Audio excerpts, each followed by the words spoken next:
Now we shall begin.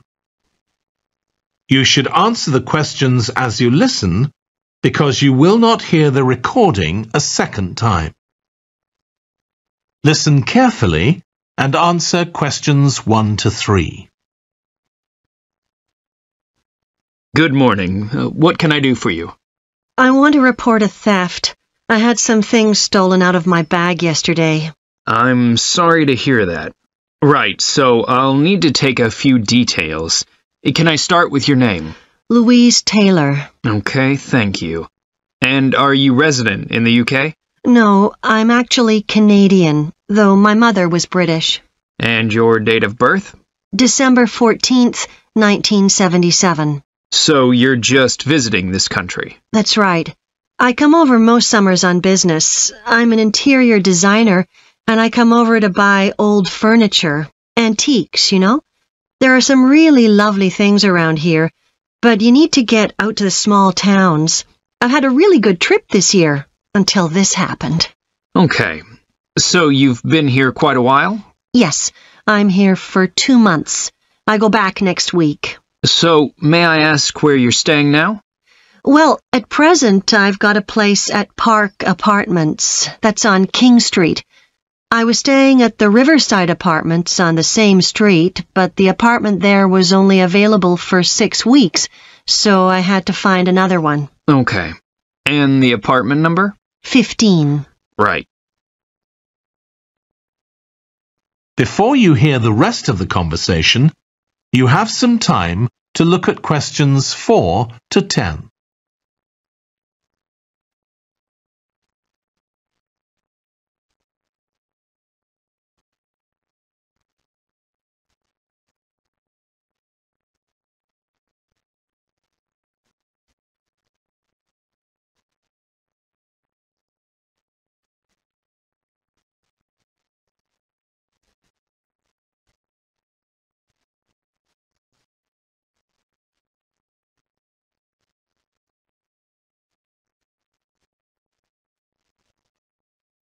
Now listen and answer questions 4 to 10. Now, I need to take some details of the theft. So, you said you had some things stolen out of your bag? That's right. And were you actually carrying the bag when the theft took place? Yes. I really can't understand it. I had my backpack on, and I went into a supermarket to buy a few things, and when I opened it up, my wallet wasn't there. And what did your wallet have in it? Well, fortunately, I don't keep my credit cards in that wallet. I keep them with my passport in an inside compartment in my backpack, but there was quite a bit of cash there, about £250 sterling, I should think. I withdrew £300 from my account yesterday, but I did a bit of shopping, so I must have already spent about £50 of that. Okay. At first I thought, oh, I must have left the wallet back in the apartment. But then I realized my phone had gone as well. It was only a week old, and that's when I realized I'd been robbed. Anyway, at least they didn't take the keys to my rental car. Yes. So, you say the theft occurred yesterday? Yes. So that was September the 10th? And do you have any idea at all of where or when the things might possibly have been stolen? Well, at first I couldn't believe it because the bag had been on my back ever since I left the apartment after lunch. It's just a small backpack, but I generally use it when I'm traveling because it seems safer than a handbag. Anyway, I met up with a friend, and we spent a couple of hours in the museum. But I do remember that as we were leaving there, at about 4 o'clock, a group of young boys ran up to us, and they were really crowding round us, and they were asking us what time it was. Then, all of a sudden, they ran off. Can you remember anything about them? The one who did most of the talking was wearing a T-shirt with a picture of something. Let's see. A tiger. Right. Any idea of how old he might have been? Around 12 years old? And can you remember anything else about his appearance? Not much. He was quite thin. Color of hair? I do remember that. He was blonde. All the others were dark-haired. And any details of the others? Not really. They came and went so quickly. Right. So what I'm going to do now is give you a crime reference number so you can contact your insurance company. So this is 10 digits.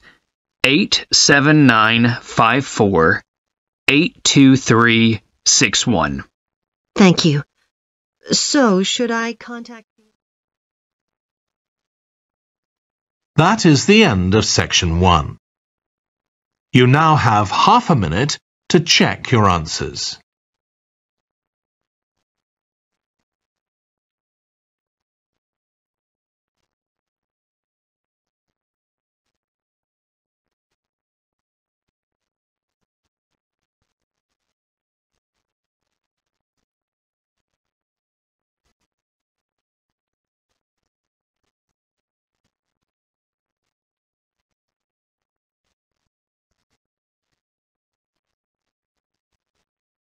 Now turn to section 2.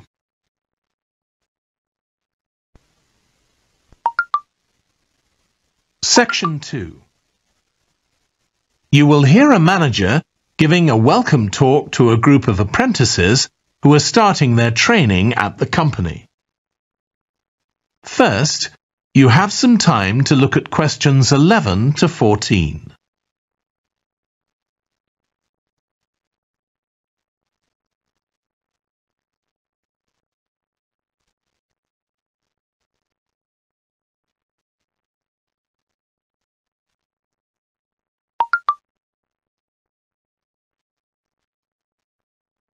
Now listen carefully and answer questions 11 to 14. Good morning, everyone. My name's Janet Parker, and I'm the Human Resources Manager. We're very happy to welcome you to your new apprenticeship. I hope that the next 6 months will be a positive and enjoyable experience for you. I'd like to start with some general advice about being an apprentice. Most of you have very little or no experience of working for a big organisation, and the first week or so may be quite challenging. There will be a lot of new information to take in, but don't worry too much about trying to remember everything. The important thing is to check with someone if you're not sure what to do. You'll find your supervisor is very approachable and won't mind explaining things or helping you out. You're here to learn, so make the most of that opportunity. You'll be spending time in different departments during your first week, so make an effort to talk to as many people as possible about their work. You'll make some new friends and find out lots of useful information. As well as having a supervisor, you'll each be assigned a mentor. This person will be someone who's recently completed an apprenticeship, and you'll meet with them on a weekly basis. Their role is to provide help and support throughout your apprenticeship. Of course, this doesn't mean they'll actually do any of your work for you. Instead, they'll be asking you about what goals you've achieved so far, as well as helping you to identify any areas for improvement. You can also discuss your more long-term ambitions with them as well. Before you hear the rest of the talk, you have some time to look at questions 15 to 20.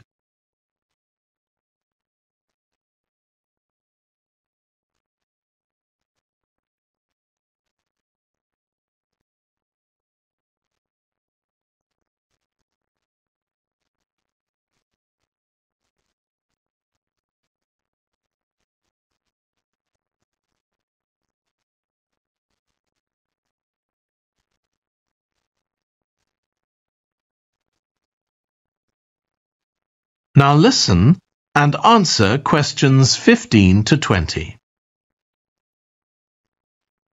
Now, I just want to run through a few company policies for our apprenticeship scheme with you. Most importantly, the internet. As part of your job, you'll be doing some research online, so obviously you'll have unlimited access for that.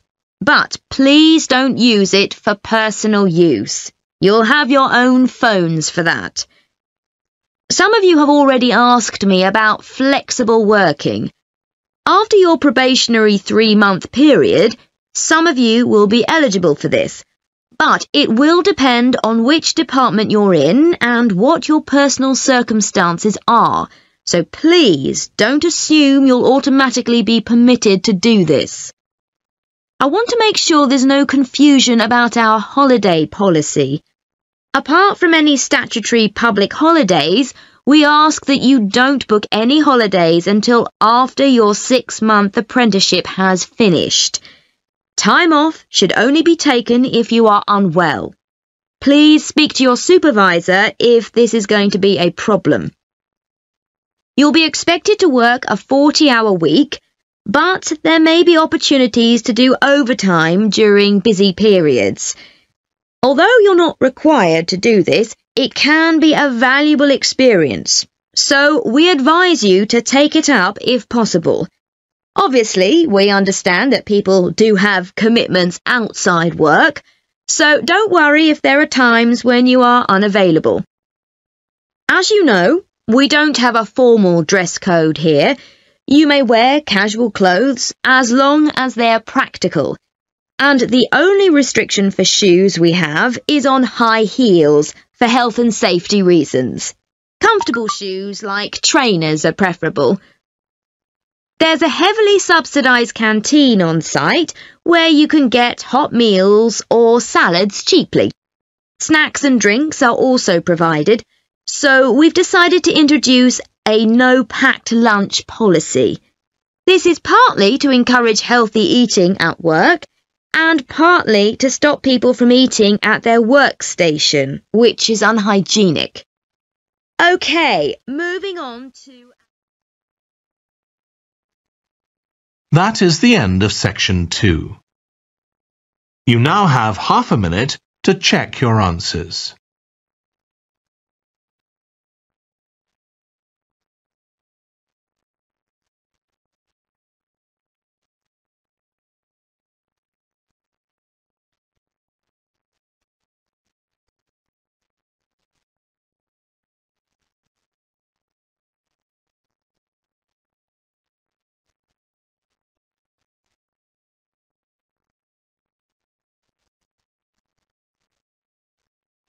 Now turn to section 3.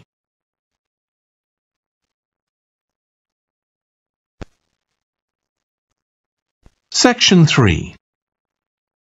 You will hear 2 urban planning students, called Carla and Rob, discussing their presentation on cities built by the sea, following instructions from their tutor. First, you have some time to look at questions 21 to 25.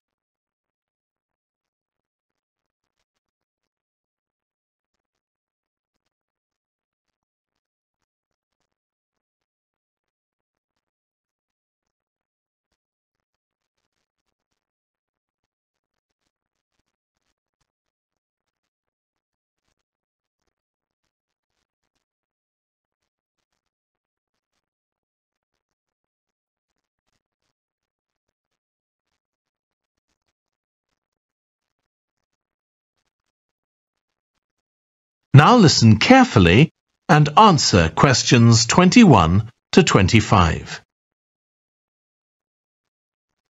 Okay, so what I'd like you to do now is to talk to your partner about your presentations on urban planning. You should have done most of the reading now, so I'd like you to share your ideas and talk about the structure of your presentation and what you need to do next. OK, Rob, I'm glad we chose quite a specific topic, cities built next to the sea. It made it much easier to find relevant information. Yeah, and cities are growing so quickly. I mean, we know that more than half the world's population lives in cities now. Yeah, though that's all cities, not just ones on the coast. But most of the biggest cities are actually built by the sea. I'd not realised that before. Nor me. And what's more, a lot of them are built at places where rivers come out into the sea, but apparently this can be a problem. Why? Well, as the city expands, agriculture and industry tend to spread further inland along the rivers, and so agriculture moves even further inland up the river. That's not necessarily a problem, except it means more and more pollutants are discharged into the rivers. So these are brought downstream to the cities? Right. Did you read that article about Miami on the east coast of the USA? No. Well, apparently back in the 1950s, they built channels to drain away the water in case of flooding. Sounds sensible. Yeah, they spent quite a lot of money on them, but what they didn't take into account was global warming. So they built the drainage channels too close to sea level, and now sea levels are rising, they're more or less useless. If there's a lot of rain, the water can't run away. There's nowhere for it to go. The whole design was faulty. So what are the authorities doing about it now? I don't know. I did read that they're aiming to stop disposing of wastewater into the ocean over the next 10 years. But that won't help with flood prevention now, will it? No, really, they just need to find the money for something to replace the drainage channels in order to protect against flooding now. But in the long term, they need to consider the whole ecosystem. Right. Really, though, coastal cities can't deal with their problems on their own, can they?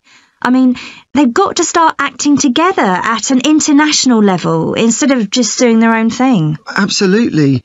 The thing is, everyone knows what the problems are, and environmentalists have a pretty good idea of what we should be doing about them, so they should be able to work together to some extent. But it's going to be a long time before countries come to a decision on what principles they're prepared to abide by. Yeah, if they ever do. Before you hear the rest of the discussion, you have some time to look at questions 26 to 30.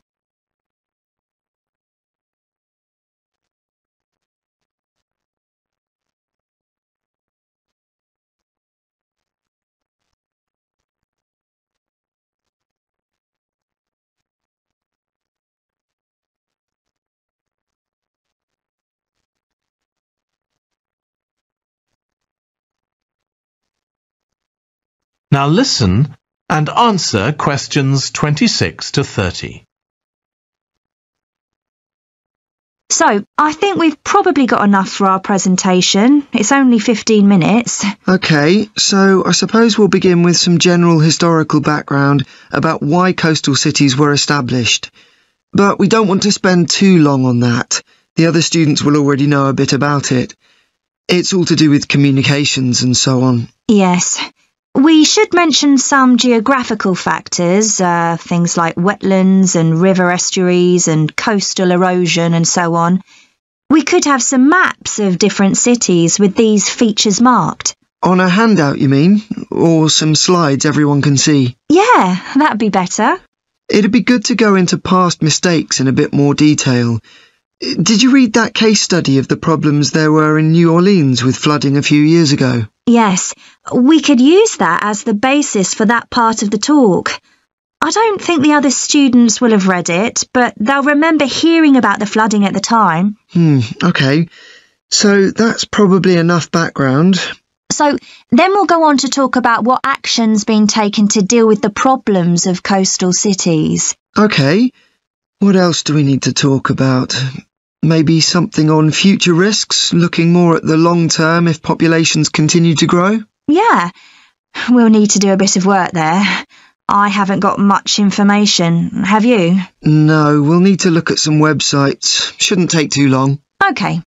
And I think we should end by talking about international implications. Maybe we could ask people in the audience. We've got people from quite a lot of different places. That'd be interesting, if we have time, yes. So now, shall we go on? That is the end of section 3. You now have half a minute to check your answers.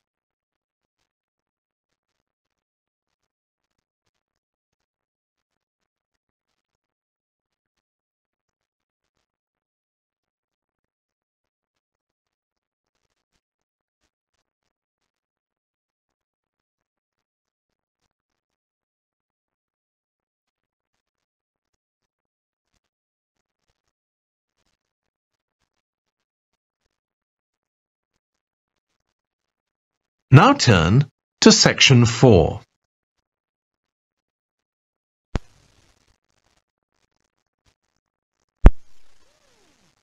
You will hear part of a lecture on renewable energy that uses the power of the sea.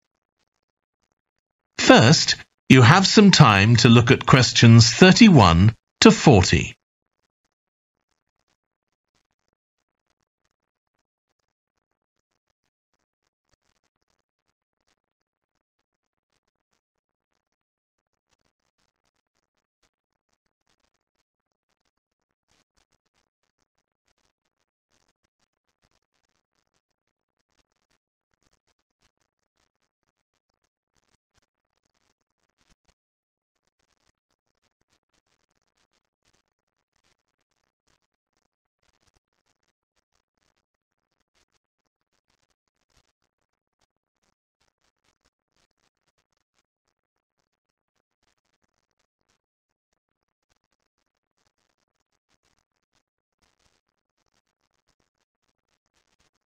Now listen carefully and answer questions 31 to 40. Producing enough energy to meet our needs has become a serious problem. Demand is rising rapidly because of the world's increasing population and expanding industry. Burning fossil fuels like gas, coal and oil seriously damages the environment, and they'll eventually run out. For a number of years now, scientists have been working out how we can derive energy from renewable sources, such as the sun and wind, without causing pollution. Today, I'll outline marine renewable energy, also called ocean energy, which harnesses the movement of the oceans. Marine renewable energy can be divided into 3 main categories: wave energy, tidal energy, and ocean thermal energy conversion. And I'll say a few words about each one. First, wave energy. Numerous devices have been invented to harvest wave energy, with names such as Wave Dragon, the Penguin, and Mighty Whale. And research is going on to try and come up with a really efficient method. This form of energy has plenty of potential, as the source is constant, and there's no danger of waves coming to a standstill. Electricity can be generated using onshore systems, using a reservoir, or offshore systems. But the problem with ocean waves is that they're erratic, with the wind making them travel in every direction. This adds to the difficulty of creating efficient technology.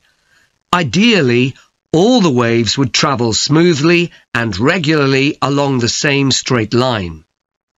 Another drawback is that sand and other sediment on the ocean floor might be stopped from flowing normally, which can lead to environmental problems.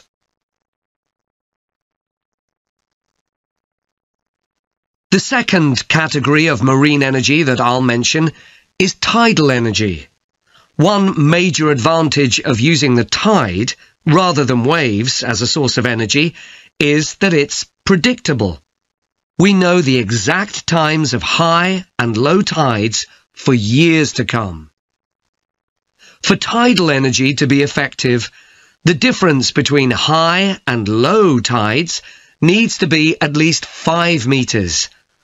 And this occurs naturally in only about 40 places on Earth. But the right conditions can be created by constructing a tidal lagoon, an area of seawater separated from the sea.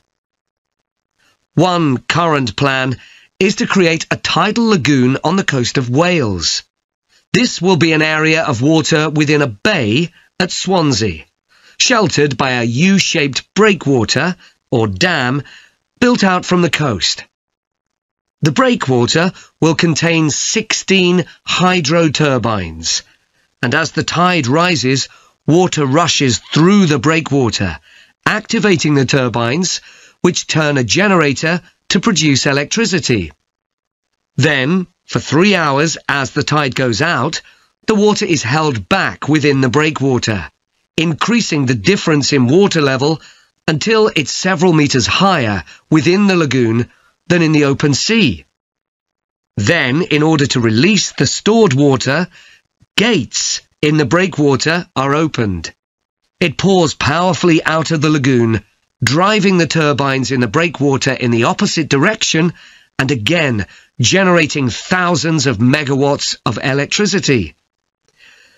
As there are 2 high tides a day, this lagoon scheme would generate electricity 4 times a day, every day, for a total of around 14 hours in every 24, and enough electricity for over 150,000 homes. This system has quite a lot in its favour. Unlike solar and wind energy, it doesn't depend on the weather. The turbines are operated without the need for fuel, so it doesn't create any greenhouse gas emissions, and very little maintenance is needed. It's estimated that electricity generated in this way will be relatively cheap, and that manufacturing the components would create more than 2,000 jobs, a big boost to the local economy. On the other hand, there are fears that lagoons might harm both fish and birds, for example by disturbing migration patterns and causing a build-up of silt, affecting local ecosystems. There are other forms of tidal energy, but I'll go on to the third category of marine energy, ocean thermal energy conversion. This depends on there being a big difference in temperature between surface water and the water a couple of kilometres below the surface, and this occurs in tropical coastal areas. The idea is to bring cold water up to the surface using a submerged pipe. The concept dates back to 1881, when... That is the end of section 4. You now have half a minute to check your answers.